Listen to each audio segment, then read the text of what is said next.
If you've ever taken an order, delivered a beautiful cake, watched the customer's face light up, and then driven home thinking, I have no idea what I'm doing. One day they're going to realise I'm winging this whole thing, then I need you to stay with me for the next 10 minutes. Because that feeling, that little voice that tells you you're not a real baker, you're not a real business, you just got lucky, that feeling is so common in this industry and it's almost universal. And it's quietly costing you money, customers, and a business that you're actually proud of. I'm Jenny. I've spent over 25 years in the cake industry. I've built a 7-figure cake business, owned 2 cake shops, done wholesale, won awards, been on TV, made a cake for the king, and I'm going to tell you something now that might surprise you. I still felt like a fraud for all of those years. So let's talk about it. Here's the thing I want you to understand first, because it changes everything. You don't feel like a fraud because you're bad at this.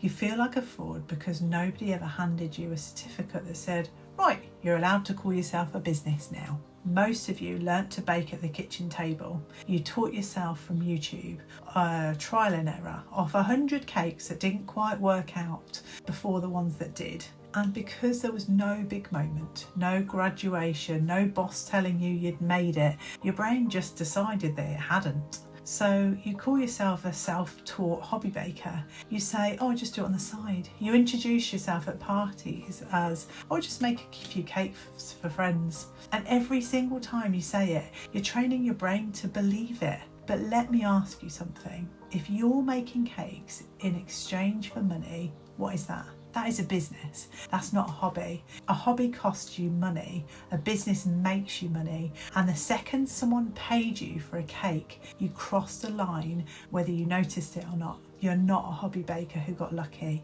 You're a business owner who hasn't given herself permission yet. Now here's why this actually matters, because if it just stayed in your head it wouldn't be such a problem, but it doesn't stay in your head. It leaks out to everything. It leaks into your prices. You undercharge because deep down you don't feel like you're worth more.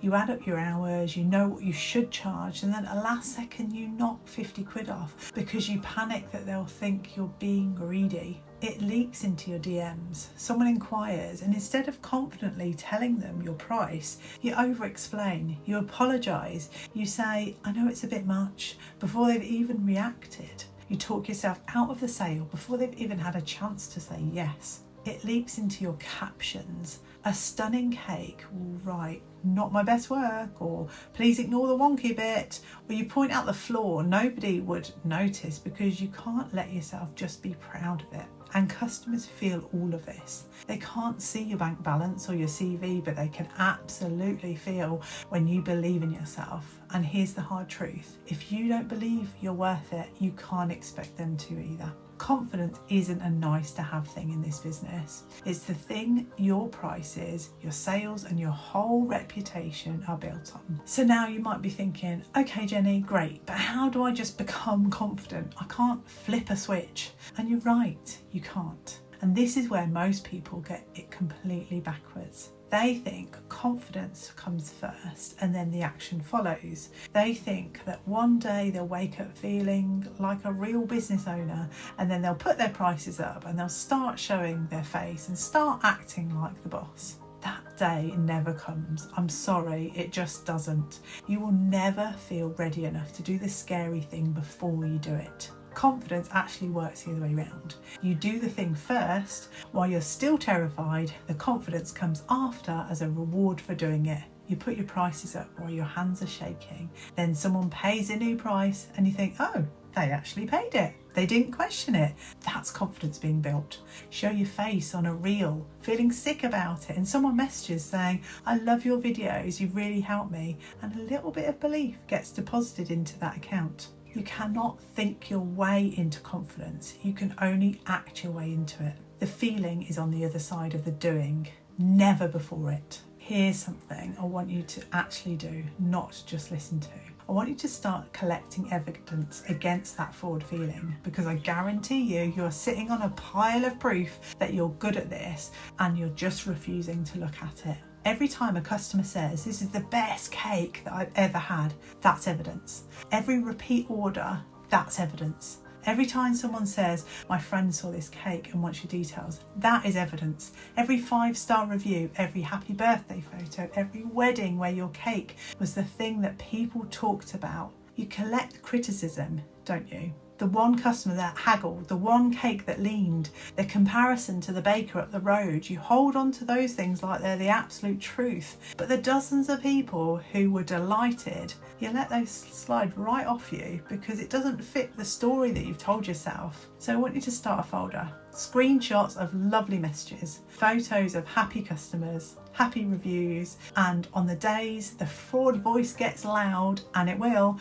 you open that folder, you look back at the actual facts, because the facts say you're good at this. It's not only your feeling, it's only your feelings that are lying. Now, I have to be really honest with you because I care about you actually changing, not just feeling nice for 10 minutes and then carrying on exactly as you were, doubting yourself. That fraud feeling is sneaky. It comes back. You can hear everything I've just said, nod along, feel motivated, and then next week someone haggles your price and you crumble and knock 50 quid off again. Because old habits are stronger than a great video.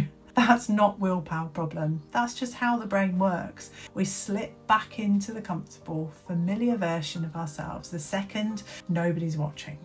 Less than 20% of people can break a pattern like this on their own. That's not me being dramatic. That's just reality. Most people need someone in their corner. Someone who knows the cake industry, not a generic business advisor who has never piped buttercream in their whole life. Someone who'll call you out when they catch you shrinking again. Someone who'll say, no, we are not knocking 50 quid off. Send the proper price. And that is exactly why I built my mentorship. It's for cake makers who are already established, already have customers, and know deep down they are so capable of so much more, but they keep getting in their own way. I audit your whole business. I build a 12-month growth plan. We get calls every fortnight, and you've got me on WhatsApp for when you're doubting yourself. I'm there holding your hand through every wobble, every scary price increase, every moment of fraud voice that tries to pull you back. It's not a course you watch and forget. It's me in your business, making sure you actually become